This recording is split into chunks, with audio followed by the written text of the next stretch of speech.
Hi friends, నేను మీ సుశీలనండి. అందరూ ఎలా ఉన్నారు? బాగున్నారా? నేనైతే చాలా బాగున్నాను. మీ అందరూ కూడా బాగుండాలని భగవంతుని మనస్ఫూర్తిగా కోరుకుంటున్నానండి. నేనైతే 35 సంవత్సరాల తర్వాత మా ఊరి కుప్పంలో ఉన్న తిరుపతి గంగమ్మ జాతరకైతే రావడం జరిగిందండి. మరైతే ఈ జాతరకి చాలా సంవత్సరాల తర్వాత రావడం వల్ల నాకు చాలా ఆనందంగా అనిపించింది. ఎందుకంటే మేము మా అత్త వాళ్ళ ఇంటికి, అలాగే మా బాబాయ్ వాళ్ళు, ఇలా మా నాన్న తరపు బంధువులంతా కూడా ఇక్కడే ఉంటారనమాట. ఈరోజైతే నైట్ భోజనాలన్నీ చేసుకొని అక్కడ ఇంటి దగ్గరికి వచ్చిన అమ్మవారిని దర్శించుకొని, అలాగే మళ్ళీ మేము ఆలయానికైతే చేరుకున్నామండి. చూస్తున్నారు కదా, నేను ఇన్ని సంవత్సరాల తర్వాత జాతర రోజు ఆలయానికి వచ్చాను. చాలా అంటే చాలా సంతోషంగా ఉంది. ఇక్కడ మీరు అమ్మవారిని గమనించినట్టయితే అమ్మవారికి శిరస్సు ఉండదు. చూడండి, అమ్మవారికి శిరస్సు ఉండదండి. జాతర చివరి రోజు అమ్మవారికి శిరస్సుని ఊరంతా రాత్రి తెల్లవారుజాము రాత్రంతా కూడా ఊరేగిస్తూ తెల్లవారుజామున తీసుకొచ్చి అమ్మవారి శిరస్సునైతే పెడతారన్నమాట. మరి అన్ని రోజులు కూడా అమ్మవారు ఇలా శిరస్సు లేకుండానే ఉంటారు. అప్పుడు మనం లాస్ట్ రోజు అమ్మవారిని శిరస్సుతో చూడొచ్చు. ఇదేనండి మా ఊరి పెద్ద జాతర. మా బంధువులు, చుట్టాలు, ఫ్రెండ్స్, అసలు ఎంతమందితో ఎంతో కోలాహలంగా ఉంటుంది. ప్రతి సంవత్సరం జరుగుతుంది. నేనైతే చాలా హ్యాపీ ఫీల్ అయ్యాను ఈ జాతరకు వచ్చి. మరి మీ అందరికీ చూపించాలనే ఉద్దేశంతో ఈ వీడియో చేస్తున్నాను. అమ్మవారు అటొకరు ఇటొకరు వెళ్తారు. అయితే అన్ని వీధుల్లో కూడా ఊరేగించుకొని ఇలా అమ్మవారిని మళ్ళీ ఆలయం వద్దకు తీసుకొని వచ్చి తిరిగి ఆలయంలోకి యథాస్థానంలో పెడతారన్నమాట. ఈ జాతర చూడటానికి చాలా ఊర్ల నుంచి చాలామంది వస్తూ ఉంటారు. ప్రతి సంవత్సరం చేస్తారండి, ఒక్క సంవత్సరం కాదు. అలాగే కొన్ని సంవత్సరాలకు ఒకసారి చేసే జాతరలు మనం చాలా దగ్గర చూస్తూ ఉంటాం. కానీ ప్రతి సంవత్సరం మా తిరుపతి గంగమ్మ అమ్మవారికి ఈ జాతర అంగరంగ వైభవంగా జరుగుతుందన్నమాట. మరి ఇటువంటి జాతరలు మీరు ఎప్పుడైనా చూసారా? చూస్తే నాతో షేర్ చేసుకోండి. చూస్తున్నారు కదా, నేనైతే జాతరలో ఇప్పుడు టైం ఎంత అవుతుందో తెలుసండి, 11. కానీ అసలు ఎక్కడైనా జనాలు తగ్గారా? ఇంకా చెప్పాలంటే చాలా కోలాహలంగా ఉంటుందండి. అసలు ఇటువంటి జాతరలకు వచ్చినప్పుడు మన ఆనందం రెట్టింపు అవుతుంది అంటారు కదా, అది 100% నిజం. ఏముందండి, ఇంకా 4 రోజులైతే అసలైన జాతర మొదలవుతుంది.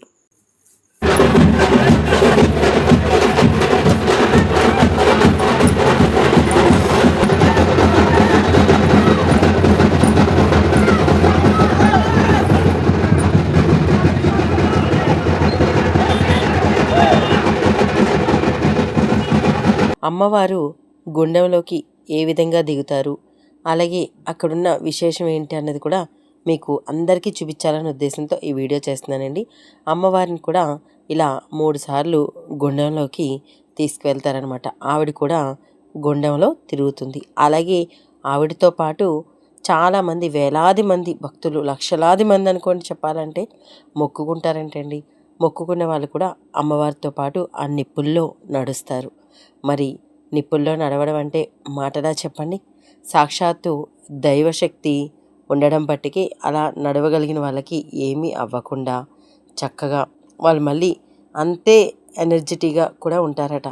చూస్తున్నాను కదండి, నేనైతే అమ్మవారు ఇలా 3 సార్లు నిప్పుల గుండంలోకి వెళ్ళడం, అమ్మవారి ముందు మనకి ఒక అతను మీరు చూసే ఉంటారు, మల్లెపూలతో ఇలా ఒక గోపురంలా ఉంది కదా, అది తీసుకొని వస్తారు. వాళ్ళు కూడా అమ్మవారి భక్తులన్నమాట. వాళ్ళు వచ్చిన తర్వాతే అమ్మవారు వస్తుంది. ఆవిడ కూడా సాక్షాత్తు అమ్మవారితో సమానం అన్నమాట. మరి ఇలాగే అమ్మవారిని ఊరేగిస్తూ మళ్ళీ 3 సార్లు తిరిగిన తర్వాత గుండంలోంచి అమ్మవారు మళ్ళీ గర్భగుడి దగ్గర ఉన్న ఆలయానికి చేరుకుంటారు.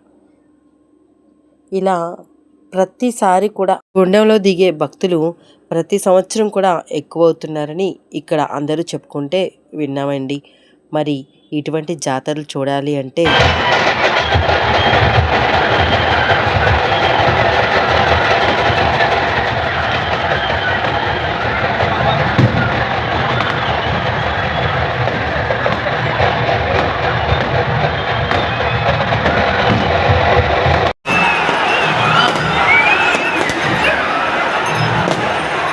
చూశారు కదా, అమ్మవారు నిప్పుల గుండంలోంచి తిరగడం, అలాగే మళ్ళీ ఆలయానికి చేరుకోవడం కూడా చూశారు కదండి. ఇంతమంది వేలాది లక్షలాది మంది అని చెప్పాను కానీ చూపించలేదు కదా, చూపిస్తున్నాను చూడండి. ఇంతమంది అండి. నేను చాలా పైనుంచి వీడియో తీశాను, దానివల్ల మీకు అందరూ కూడా క్లియర్గా కనిపిస్తున్నారు. మేము కూడా అక్కడ చాలా అంటే చాలా ఎంజాయ్ చేసాం. ఒక రకంగా అమ్మవారిని చూసి ఎంత సంతోషం అంటే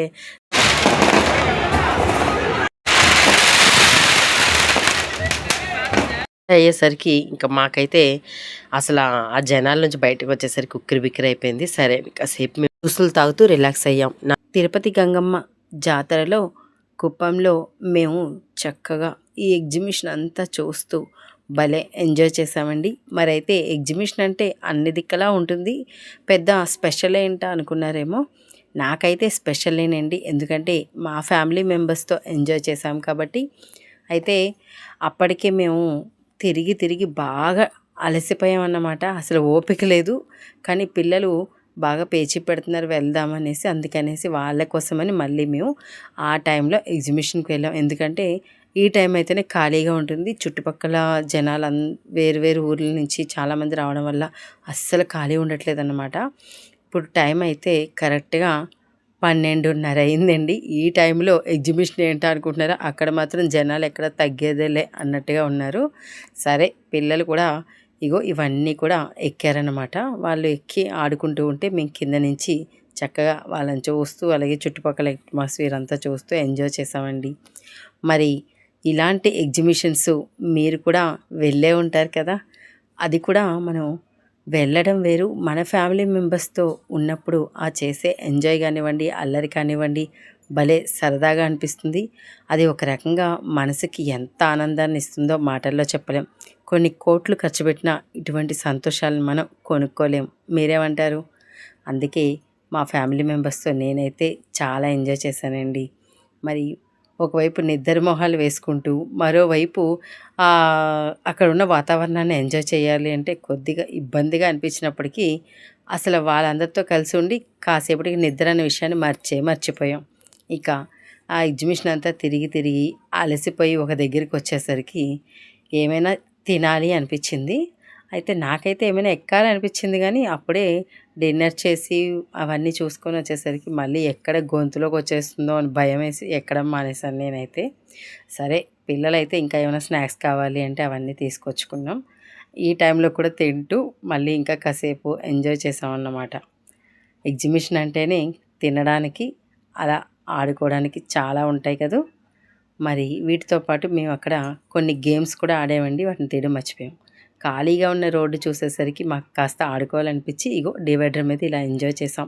మరి జాతరలో చివరి 2 రోజులు చాలా అంటే చాలా హడావుడిగా ఉంటుందండి. మరి మంగళవారం రోజు అమ్మవారికి చాలామంది ఇక్కడే వచ్చి మొక్కులు తీర్చుకొని వెళ్తూ ఉంటారు. కొంతమంది ఇండ్ల దగ్గరే మొక్కులు తీర్చుకుంటారు, బుధవారం కానీ మంగళవారం రాత్రి కానీ.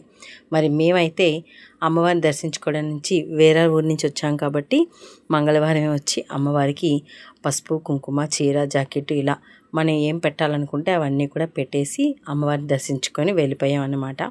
మరి మనకి రాత్రి అమ్మవారి గుండంలో తిరిగారు. అలాగే ఇంకా మనకి పూల పల్లకిలో కనిపించిన అమ్మవారు ఈవిడేనండి. ఇవన్నీ పక్కని గర్భగుడికి పక్కని ఇవన్నీ కూడా పెట్టి పూజ చేస్తారు.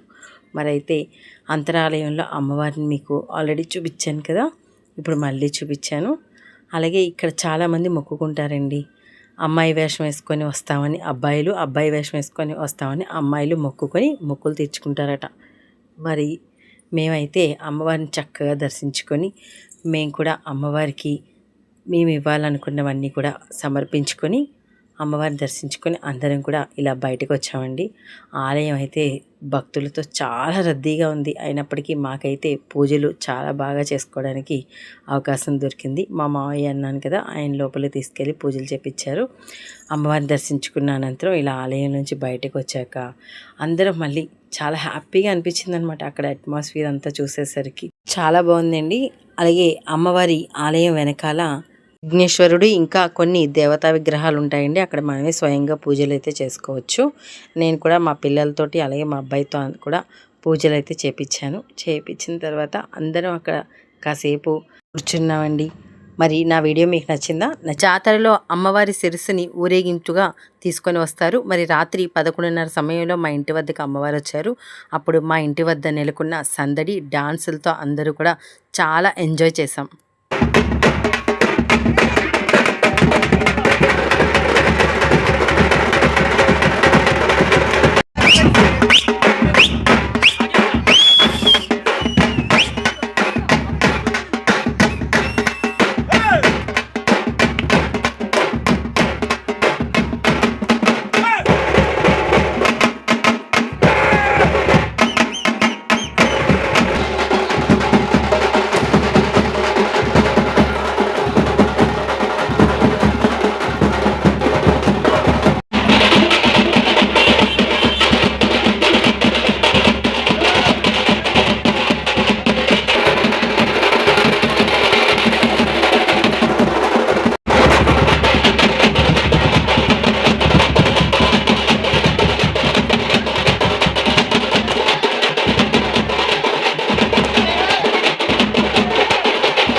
మరి ఏమిటి ఇవన్నీ అనుకుంటున్నారు కదూ. మేము అమ్మవారు ఇంటి ముందుకు వచ్చినప్పుడు ఇవన్నీ కూడా అమ్మవారికి సమర్పిస్తామండి. మరి అయితే ఇలా కొంతమంది ఉంటారండి, ఇలా ఇన్ని పళ్ళాలు పెడతాము అని. అయితే ఒక్కొక్క దాంట్లో ఒక్కొక్క వస్తువు అమ్మవారికి సమర్పించడానికి పెడతారు. కొంతమంది వడిపాలు అని చెప్పి కొన్ని ఇలా జాకెట్ ముక్కల్లో కట్టి మరీ పెట్టి తాంబూలం పెడతారు. అలాగే అమ్మవారికి సమర్పించడానికి నిమ్మకాయలు, గాజులు, నిమ్మకాయ దండ, అలాగే తాంబూలం, అమ్మవారికి కొబ్బరికాయ, ఇంకా ఎవరి శక్తి కొద్దీ వాళ్ళు ఇలా అన్నీ కూడా తయారు చేసి పెడతారు. స్వీట్లు కూడా సమర్పించడానికి వేరేగా స్వీట్లు కూడా పెట్టారండి మా వాళ్ళు.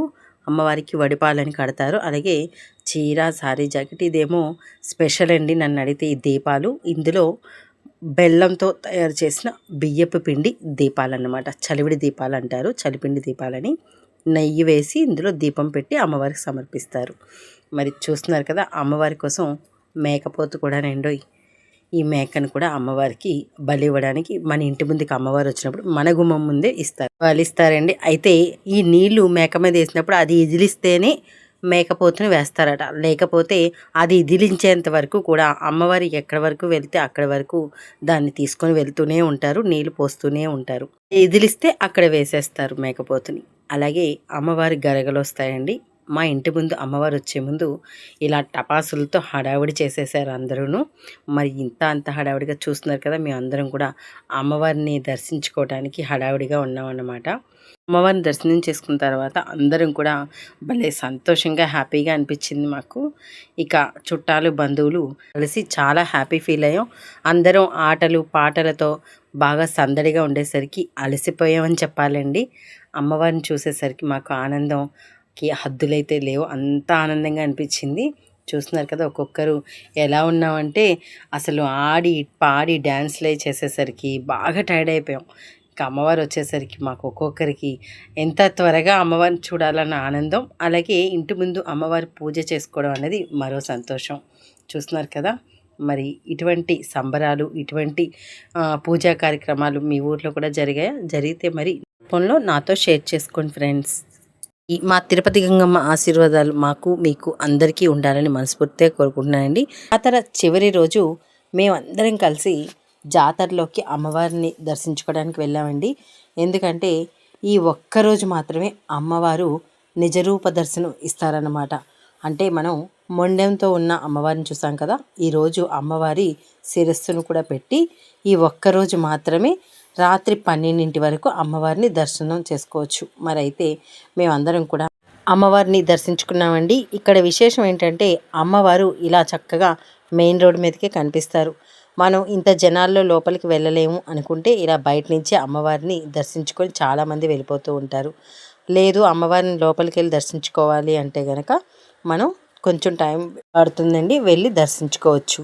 మరి ఇంత జనాల్లో చూస్తున్నారు కదా, మేమందరం కూడా అసలు ఇంత జనాలను చూసేసరికి అమ్మో అసలు వెళ్ళగలమా అనిపించింది. కానీ చాలా బాగా జరిగిందండి జాతర. అమ్మవారి నిజరూప దర్శనం చూసి తరించండి. ఎందుకంటే నేను కూడా ఫస్ట్ టైం చూస్తున్నాను. మా తిరుపతి గంగమ్మ జాతరలో విశేషం ఏంటంటే అమ్మవారి మెడలో ఉన్న వజ్రాల హారం తిరుపతి నుంచి వస్తుంది అండి. అయితే ఇక్కడ అమ్మవారికి చాలామంది మొక్కుకుంటారట, మగపిల్లలకి ఆడపిల్ల వేషం, ఆడపిల్లకి మగపిల్ల వేషం వేస్తారని. మరి మా ఇంట్లో కూడా ఒకరికి వేశారు, చూశారు కదా మీరు. అయితే మేమందరం అమ్మవారిని దర్శించుకొని వచ్చేసరికి మా ఇంట్లో చక్కటి కమ్మటి విందు భోజనం అయితే రెడీ చేసి పెట్టారు. చూస్తున్నారు కదా, మేమందరం కూడా వచ్చిన బంధువులందరూ కూడా చక్కగా కడుపు నిండా భోంచేసేలాగా వీళ్ళు మంచి ఫుడ్ అయితే అరేంజ్ చేశారండి. చక్కగా అందరం తృప్తిగా భోంచేసాం, చాలా ఎంజాయ్ చేసాం. నిజంగా ఇటువంటి జాతరని చూడటం నేనైతే ఫస్ట్ టైం అనమాట. నా ఆనందానికి అయితే హద్దులు లేవండి. వీళ్ళు నాకు ఈ చిన్నపిల్లలు మేనగోడలు అవుతారనమాట. అత్తాని ప్రేమగా దగ్గరికి వచ్చేసరికి నాకు చాలా ఆనందంగా అనిపించింది. అలాగే మా ఫ్యామిలీ మెంబర్స్తో కలిసి చక్కటి విందు భోజనం కూడా చేశాను. మరి జాతర అయితే అయిపోయింది, ఇంకెక్కడ వాళ్ళం అక్కడ వెళ్ళిపోతాం అనేసరికి కొద్దిగా బాధగా అనిపించింది. ఎందుకంటే మేమందరం కలిసి చాలా సంవత్సరాలు అయిందని చెప్పాను కదా, వీళ్ళందరూ కూడా నాకు చెల్లెళ్ళు తమ్ముళ్ళు అవుతారు. మేము ఇన్ని సంవత్సరాల తర్వాత కలిసేసరికి చాలా ఆనందంగానూ అనిపించింది. అలాగే మళ్ళీ ఎప్పుడు కలుస్తామని కొద్దిగా బాధగా అనిపించింది. మరి కుప్పంలో మాకు ఇంతమంది బంధువులు ఉన్నారండి. చెప్పాలంటే కొంతమందిని ఇంకా మిస్ అయ్యాం కూడా. తిరుపతి గంగమ్మ ఆశీర్వచనాలు మనందరికీ ఉండాలని మనస్ఫూర్తిగా కోరుకుంటున్నానండి.